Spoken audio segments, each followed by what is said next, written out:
You know what woke means? It means you're a loser. Everything woke. Trump's battle against woke culture a deep dive. The woke culture defined. Woke culture has become a buzzword in recent political discourse. It often signifies a heightened awareness of social injustices and inequalities. However, for many, including Donald Trump, it represents a negative connotation, suggesting a culture of political correctness that they view as overly sensitive or even absurd. Trump has branded this mindset as a losing philosophy, proclaiming that everything woke turns to expletive. This perspective has fueled his rhetoric and energized his supporters. Trump's assault on wokeness. You know, I met a general. His name was General Kane. I don't even know. Maybe he's not even on my side. Who the hell knows with these generals? You know, when I get through with this guy, Milley, I mean, how about Milley? Remember? Remember when I walked to the church, proudly walked to the church, that the protesters, they tried to burn it down, but I walked to the church, protesters out there, and Milley was walking with me. And the next day, the radical left media starts calling, you shouldn't have walked, you shouldn't have walked. Instead of saying, I'm proud to walk with my president, not because it's me, because of the office. Instead of saying that, he wanted to apologize for walking with the president of the United States. And I said, this guy doesn't have what it takes. And you're seeing that now, because the worst decisions I've ever seen. That's, again, why I put the patent. I just remembered it as I was coming over here. I said, get that clip quickly. The people of Alabama understand that clip. Do you think that...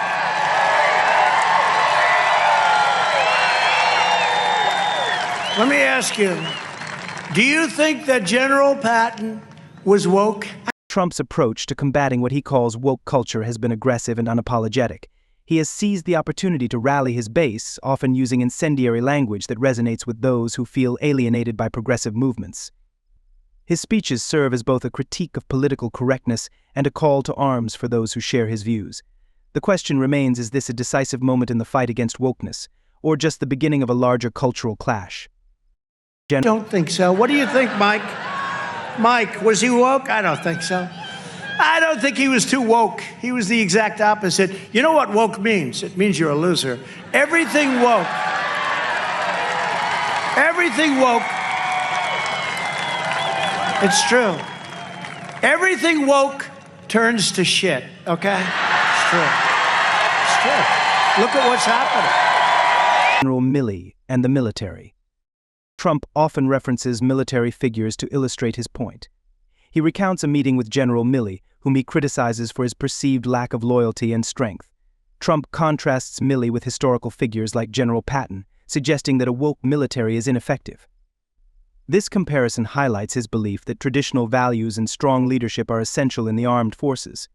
I will be the president who finally fixes education in America. We were doing great. We were starting to really get it right.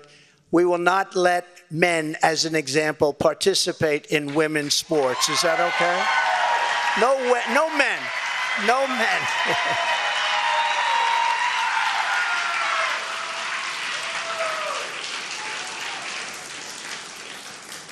My people tell me, sir, that's politically incorrect to say. I said, that's okay, I'll say it anyway, if you don't mind. We've had tremendous problems, and you know, it's very unfair to women, just very, very unfair. We will defend the rights of parents, and we will defend the family as the center of American life. But who would think, standing up here 10 years ago, 15 years ago, that a politician, and I don't like to think of myself as a politician, but I guess that's what I am. I hate that thought. But that a politician would be up saying, we will defend parental rights. Of course you're going to defend it. Who would think that we even have to mention this? Who would think it even should be a subject to be talked about? We have to defend parental rights. Can you believe this? Education and family values. Education is another battleground where Trump has taken a firm stand. He pledges to reform the education system in America, asserting that it has been undermined by woke ideologies. Trump emphasizes parental rights, declaring that families should have the authority to guide their children's education without interference from the state. He insists that defending parental rights has become a critical issue, a sentiment that many find alarming given the changing landscape of educational policies. The gender debate. One of the most contentious aspects of Trump's rhetoric revolves around gender identity and the participation of transgender women in women's sports. He asserts that allowing transgender women to compete against cisgender women is fundamentally unfair, claiming it undermines the integrity of women's sports. This stance has garnered applause from his supporters, who echo his sentiments about preserving traditional gender roles. The legislative proposals. Trump has proposed legislation that would define gender strictly as male and female, emphasizing the biological aspects of sex. He argues that recognizing only these two genders is common sense, dismissing the complexities of gender identity that many activists and scholars advocate. His proposals also include reinforcing Title IX protections to ensure that transgender individuals do not compete in women's sports, a move that has sparked considerable controversy. By the way, we should not allow men play in women's sports. So crazy. See, it just shows you what these political geniuses, I have all these consultants, all these great... Sir, don't say that, it's very controversial. That's not written down anywhere. I just said, this might be a good time. So, they said, don't do it. And that gets the biggest hand of everything. Oh, it's crazy. I tell the story of the great swimmer, great female swimmer, wonderful woman, beautiful woman. She's been swimming for many years. She wants to break the world record. And she's at the pool, and she wants to break it by 1/8 of a second. That's like fast. The personal touch respect for women. In a bid to counter allegations of misogyny, Trump often expresses his admiration for women. He cites personal experiences, like employing women in significant roles within his businesses, to illustrate his respect. He references his daughter Ivanka and wife Melania as advocates for women's health issues, claiming that he cherishes women and has always supported their rights. Reactions and controversies. Despite his claims of support for women, critics argue that his policies and rhetoric often diminish the rights and recognition of transgender individuals. The juxtaposition of his statements about women's empowerment and his legislative moves against transgender rights has led to accusations of hypocrisy. The backlash against his comments has been swift, with activists and opponents calling for accountability. I don't think that you're a friend to women.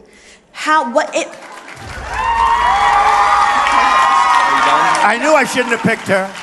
I knew I shouldn't have picked her. All right, so let me give you that answer right now. I respect women incredibly. I have had women working for me in positions that they've never worked in terms of construction, in terms of so many different jobs. I had a woman who was in charge of the building of Trump Tower many years ago, before anybody would have even thought of it, and did a fantastic job. I have given women more opportunity than I would say virtually anybody in the construction industry. I have a daughter named Ivanka and a wife named Melania who constantly want me to talk about women's health issues because they know how I feel about it, and they know how I feel about women. I respect women. I love women. I cherish women. You know, Hillary Clinton said he shouldn't cherish. Well, I said, I do cherish. I cherish women. My mother was one of the great people of the world, maybe the greatest ever, my mother. I respect women, and I'm going to take care of women. You know, Jeb Bush didn't want to fund women's health issues. You read that, you saw that. And then he took it back later. I will take care of women, and I have great respect for women, and I do cherish women. Common sense vs. political correctness.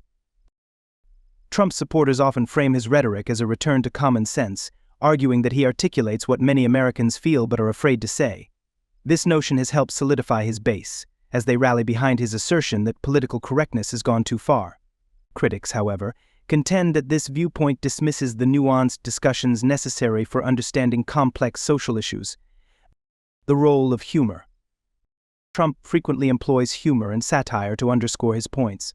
His anecdotes, such as the story of a female swimmer losing to a transgender competitor, serve to illustrate what he sees as the absurdity of current gender policies. While some find this approach entertaining, others view it as deeply disrespectful and harmful. In conclusion, the future of woke culture.